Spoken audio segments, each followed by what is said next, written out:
Hey folks, my name is Jake Maurer. Welcome to my channel. This is a portion of my channel that I'm going to use basically for fitness education and things of that nature. So hope you enjoy. So this is going to be a multi-part series where I'll talk a little bit about my journey through weight loss and trying to get fit and get healthier so that I'm around for my kids a little longer. So this will be a multi-part series. And the reason I'm creating this is because I've been posting my progress on Facebook, and a lot of people are asking me questions now about, hey, how did you do what you did and things like that. So I just wanted to kind of create something to where people could learn about what worked for me, and maybe I can also dispel some myths, maybe also consolidate some information, because I think there's a ton of information out there, and we all kind of have analysis paralysis at this point on what's true and what's not and all those things. So just to start, this is going to be episode one of many. And I think in this episode, I'd like to talk about my story and then talk about some prerequisites for things to get started on your journey. So let's start with who I am. So my name's Jake. I live around the Dallas, Texas area. I'm 47 years old. I'm 5'8". And so I've been over 200 pounds for a good majority of the last decade or so. Medically, my cholesterol has always been pretty good, but my blood pressure was actually high. So I was on blood pressure medication. I do have sleep apnea. That was actually from finding out from chronic headaches of what that was all about, and it turned out that I had sleep apnea. I take various other medications for depression and anxiety. Have a little bit of that in my family, and then I have some allergy medicine that I take. So I'm kind of a run-of-the-mill dude. I think nothing too crazy or special or anything like that. So a little bit about my story. So I mentioned that I was over 200 pounds for about the last decade or so, and one of the things that you might see with a lot of people that kind of go on this type of journey is that they have some kind of life-altering event. Well, I think I had two. One of them was a big one, and then one of them was like a oh crap moment. So the first big one was I lost my father. He died last August in 2023.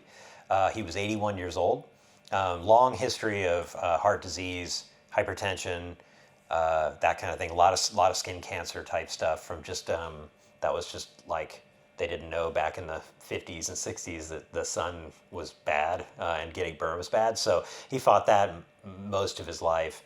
But I would say that what really killed my dad, I think, was the fact that he stopped moving.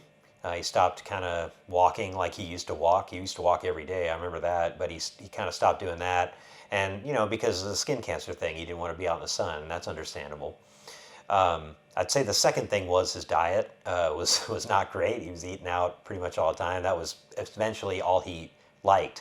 He was never seriously obese or anything like that, but, I think into his 70s, the lack of exercise and the eating habits just caught up with him, and finally he basically had either a major heart attack or a stroke that they don't really know, but he passed away. And so, but I'd say for the last 10 years of his life, I think he was pretty miserable. And that was hard because I remember my dad being, a stern guy, but always pretty happy and enjoying life. And he took us to do a lot of cool things. We had a lot of fun. But the last, 10 years of his life or so, I don't think he was having fun anymore. And that was, that was hard on our family. It was hard on my mom that was taking care of him. My brother's taking care of him. It was hard on me to kind of see that strong father figure, business guy that I molded myself after kind of whittle into nothing. That was pretty hard to watch. So that was kind of the first thing. That was in August of 2023. The second event that I had was something really small, but it was significant. Because, there towards the end of my dad's life, he really couldn't walk. He was pretty much bound to a chair. He could walk and go to the bathroom, but he was on a walker and his balance was bad. He had no strength. And I remember him saying about 3 or 4 years before he died, he's like, man, I just can't believe how fast I lost my leg strength. And that's something that I've been learning about more and more as I've kind of gone on my journey, is how fast we lose muscle, especially after 70. And really after at any time when we stop moving. I mean, that was a big thing that I kind of learned from studying up on this stuff, and then also seeing it for real life in my father. So tying into that second event that I had, I was at my son's soccer game, and my wife, I'm pretty sure I spilled her drink. I kicked it off the back of the bleachers on accident. And the bleachers were probably about 5 feet tall. And at this point, I was about 223 pounds, I think, low 220s, I would say. And again, I'm 5'8", and I'm 47 years old now. Well, at the time I was 46, but anyway, details. So anyway, I was like, I could go around the bleachers, or I can bail out the back of the bleachers and get it. And so, I'm thinking I was like a young guy. I bailed out the back of the bleachers, and sure enough, I busted my butt. Like, I ended up on my butt. And it was because basically, like, even though it was only 5 foot drop, like, my legs couldn't support my weight. And that was, number one, it was humbling because everybody's like, oh my God, he fell off the back of the bleachers. But actually, I kind of hopped over. But it was super embarrassing because I'm like, I never really thought of myself as a weak person, but it was pretty clear that my lower extremity strength had deteriorated quickly. And I've always had kind of bigger legs and stronger legs. I played ice hockey and soccer. I was pretty active there. I did a lot of marching band and stuff, so I was always a mover, But being in a computer-related job where I sit at a desk all day, I think I wasn't going to the gym. I wasn't exercising. I wasn't really walking. Yeah, I'd walk the dogs every once in a while and stuff, but nothing regular. And especially my diet was terrible. Like, I would eat out 5-6 times a week, sometimes multiple times a day, and I didn't really care what I ate. Burgers, fried chicken, chicken strips, very little vegetables, a lot of carbs, a lot of processed chips and pretzels and stuff like that. And I have a horrible sweet tooth, so lots of candy, lots of hot tamales and bottle caps and stuff like that. So anyway, that all kind of hit me, and I was like, you know what? I got to do something. I can't. I don't want to end up burdening my family later with having to haul me around because I'm too weak and too big to move around. Like, screw that noise, right? So basically, I committed to myself. You know what? I'm gonna do better, basically.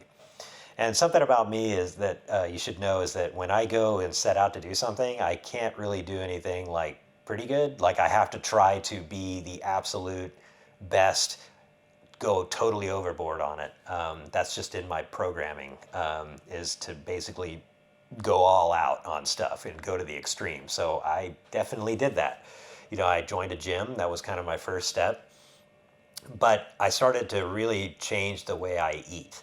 And that's probably the biggest thing that I'll be sharing in this series is you can't, there's a saying on this trainer's board at the gym I go to.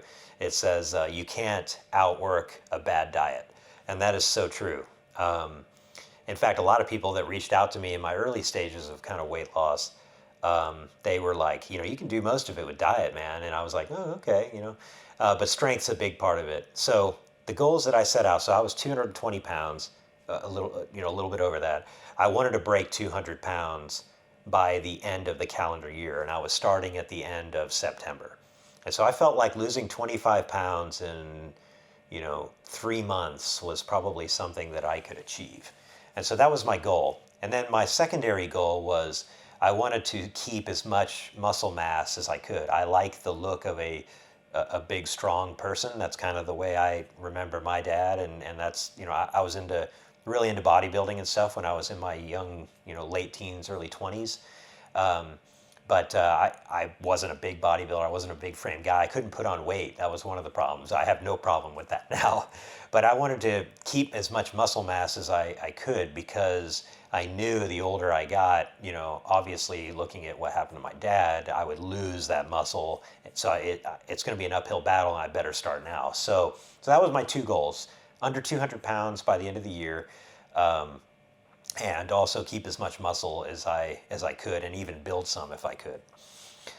So I got started, right? So I joined a gym, and the other thing I did kind of regularly was I would get my blood checked, just CDC or CBC or whatever they call that, just your typical doctor like wellness exam. and I would get my blood work about every year. So I was already watching things like my cholesterol and things like that with my doctor. And I would encourage you, before you do anything that I'm going to talk about in any of these videos, you start there. Definitely start by talking to your doctor, getting that blood panel done. If you don't have a doctor or something like that, there's some online facilities like Merrick Health that can run your blood. I'm not sponsored by them. I'm not sponsored by anybody I'll talk about here. I have no sponsors, or I'm not endorsed by any of it. But I'll talk about things I've actually used. But I've just been using like LabCorp, Clinical Pathology Labs, something like that to get my blood work. And so, I would definitely encourage you, before you do anything that I talk about in any of these videos, if you choose to, or anything you see in other people's videos, you know, make sure you get checked out by your doctor, and make sure they're watching you as you progress, especially if you're a little bit older in age, or you have previous, like if you have diabetes or high blood pressure already, or, heart problems already, definitely get checked out by your doctor. So that's the what do you call it? The disclaimer to all this. But, I want to dispel some myths straight away. And then the next episode, I'm going to talk a little bit about some prerequisites that you need to do to kind of get started on the same type of journey that I went on. It's not the only way to do it, absolutely not, but it's just the way I did it, and it seems to be working for me. Just to I probably should have put this up front of the video, but I'm now at 180 pounds-ish. Like on a good day, I'm about 181. So I've lost about 40 pounds, and that's over an 8-month period.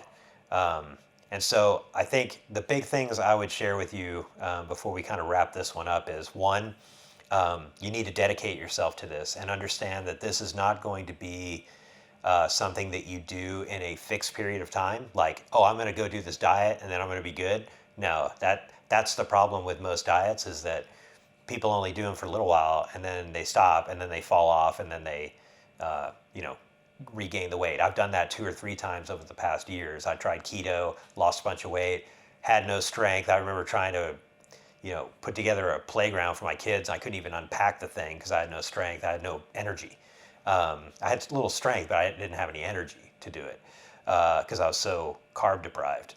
Now, so I'll talk a little bit about the method I use. That's the second question that I get is, what diet did you use? I didn't really use any fad or talked about diet. I use calorie tracking, like the thing that's been around forever, right? And a lot of people are like, oh God, calorie tracking. You have to count your calories. Like, I don't know, at least at first. Everybody, and including me, that's ever failed, like stopped counting calories, or they never did it, and so they just fell off the wagon. So to backtrack, and there's going to be some rambling in these videos, just how my mind works, but commit yourself to this journey, and it's not going to be, like I said, a diet. That's what got me on the ramble. It's going to be a lifelong change. It's going to suck. You're going to be in for some not fun times, but it's going to be very rewarding. I think that's the second thing is, hunker down and get serious. 3, give yourself some grace. There's going to be frustrating times, and I'll talk about that. I've definitely been frustrated to where I just could not break a certain weight, and it was just ticking me off. And my poor wife had to hear me kind of complain and obsess about that. So I'd say that's the third thing, is give yourself some grace. Fourth thing, find your support system. If you have a loved one or something that you can kind of just report into, even if they don't give a crap, like just report into them. Say, hey, I've done it at this point. Or post it on social media too, like if on Facebook, if you have a lot of good friends or something, post your progress there and keep yourself accountable. I think that's important. And also getting the people kind of cheering you on, I think that helps too. And then I think finally is, no, I think that's it. I think those are the big things, is like, understand this is going to be the rest of your life, which is a good thing. 2, try to stay as positive as possible. 3, give yourself some grace. 3, find your support system. Anyway, I've screwed all this up now. I can't even remember what I said. But anyway, this is kind of the intro to, my story, where I've come, why, my life-changing event, just to give you some background as to why I'm making these videos. So hopefully this is helpful just as a primer. In the next video, I'll talk a little bit about the overall method, and then also, some prerequisites that you might need to get you started. So Yeah, we'll talk about it next time. Thanks for tuning in. I appreciate it. And if you like this series, please subscribe to my channel and like this video. If you have questions too, let's use the comments. I'm usually pretty interactive in the comments, so please leave some comments. And other than that, I'll see you next time. Thanks.